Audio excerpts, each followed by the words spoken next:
এরে বান্দা, আমি আল্লাহ তোর কাছে আছি, কি দরকার বল।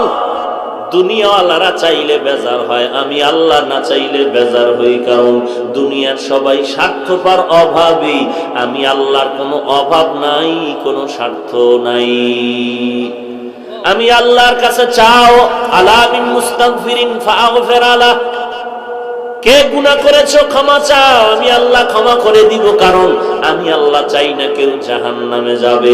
কারণ বান্দা তুই এতটাই যে দুর্বল, ওই যে জমিন থেকে 9,30,00,000 মাইল উপরের সূর্যের গরম সহ্য করতে পারো না। এই সূর্যটা হাসরের ময়দানে যদি মাথার উপরে চলে আসে, সহ্য করতে পারবি না। আমি আল্লাহর কাছে তওবা কর, দরজাটা খুলে রাখছি।